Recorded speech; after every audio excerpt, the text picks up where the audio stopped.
নমস্কার বন্ধুরা, আমি রাত্রি বলছি। বড়দের প্রণাম আর ছোটদের ভালোবাসা জানিয়ে শুরু করছি আজকে একটা দুর্দান্ত স্বাদের ঠাকুমাদের হাতের কুমড়োর তরকারি। আগেকার দিনে ঠাকুমারা লুচি আর কুমড়োর তরকারি যেভাবে রান্না করতো সেইভাবে আমিও কুমড়োর তরকারিটা আজকে বানিয়েছিলাম।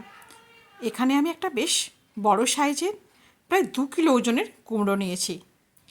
কুমড়োটাকে খুব ভালোভাবে বড় বড় সাইজ টুকরো করে কেটে তার সাথে 2টো আলু কেটে ধুয়ে রেখে দিয়েছি, জলটা একদম ঝরিয়ে নিয়েছি। সাথে নিয়েছি 5 ফোড়ন, হিং, তেজপাতা আর শুকনো লঙ্কা, আর ছোলা নিয়েছি 1 বাটি, বাদাম নিয়েছি 1 বাটি। এবারে প্রথমে বেশ কিছুটা সর্ষের তেল গরম করে নিয়েছি। এবারে বাদামগুলো লাল লাল করে ভেজে তুলে রেখে দেবো। তারপরে ওই তেলে কুমড়োটা কিন্তু রান্না করব। কুমড়ো রান্না করার সময় প্রথমে হিং, তেজপাতা, শুকনো লঙ্কা আর 5 ফোড়নটা দিয়ে দিলাম। দিয়ে যখন সুগন্ধ বেরোলো ফোড়ন থেকে, তখন কেটে ধুয়ে জল ঝরিয়ে রাখা কুমড়ো আর আলুর টুকরোগুলোকে দিয়ে দিয়েছি। এবারে সমস্ত কিছুকে খুব ভালোভাবে ভাজা ভাজা করব। গ্যাসের ফ্লেমটা কিন্তু এই অবস্থায় বাড়িয়ে রেখেছি। তোমরা এই কুমড়োর তরকারি যখন রান্না করবে, যদি এভাবে রান্না করো, দেখবে জল দেবার প্রয়োজনই পড়বে না। কুমড়োর জলেই কিন্তু কুমড়ো রান্না হয়ে যাবে। অল্পখানি নাড়াচাড়া করে দিয়ে দিলাম পরিমাণ মতো নুন আর হলুদ। সমস্ত কিছু এবারে খুব ভালোভাবে প্রায় মিনিট 5 ধরে আমি এগুলোকে খুব ভালোভাবে নাড়াচাড়া করব।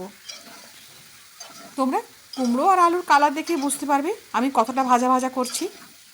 কিন্তু এই ভাজা ভাজা করে আবার গ্যাসের ফ্লেমটা কমিয়ে দিচ্ছি। আবার কিছুক্ষণ বাদে আবার নাড়াচাড়া করছি। যদি এইভাবে না নাড়াচাড়া করো, নিচটা কিন্তু ভরে যেতে পারে, তখন কিন্তু তরকারির স্বাদটা কিন্তু একদমই ভালো হবে না। নাড়াচাড়া করে নিয়েছি। এবারে বেশ কিছুটা কাঁচা লঙ্কা ওপর থেকে দিয়ে দিলাম, আর ভিজে ছোলাগুলো ওপরে দিয়ে দিয়েছি। এবার একটা ঢাকা চাপা দিয়ে গ্যাসের ফ্লেমটা একদম লো করে রেখে দিচ্ছি। মিনিট 3 বাদে ঢাকাটা খুললাম। ঢাকা খুলে দেখছি একদম ছোলাটা একটুখানি সেদ্ধ হয়েছে। এবারে নাড়াচাড়া করে নিচ্ছি, কারণ নিচের দিকে যদি ছোলাগুলো পড়ে যায় না, প্রথমে যদি দিয়ে নাড়াচাড়া করতাম, তখন কিছু কিছু ছোলা শক্ত শক্ত হয়ে থাকে, তখন কিন্তু খেতে ভালো লাগে না। ওই কারণে প্রথমে ওপরে দিয়ে চাপা দিয়ে দিই, আবার পরে যখন ঢাকাটা খুলি তখন নাড়াচাড়া করে দিই। এখনই কিন্তু কুমড়োটা প্রায় 30% মতো সেদ্ধ হয়ে গেছে। তোমরা দেখেছো মুখ থেকে কিন্তু ছেড়ে ছেড়ে আসছে, যেহেতু গ্যাসের ফ্লেমটা লো করা আছে। নাড়াচাড়া করে আবার কিন্তু আমি লো করেই রেখে দিচ্ছি। শুধু নাড়ানোর সময় একটু ফ্লেমটা হাই করেছিলাম। আবারও তাই মিনিট 2-3 বাদে আবার ঢাকা খুলছি।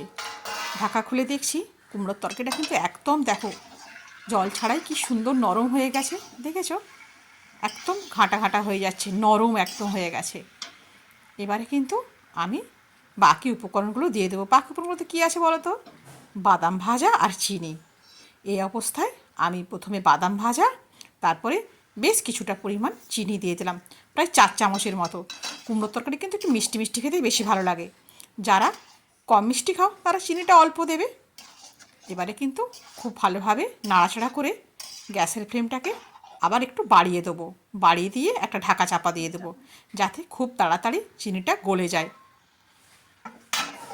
মিনিট খানেক রেখেই আবার ঢাকা খুলে নাড়িয়ে কুমড়ো তরকারিটা নামিয়ে নেব।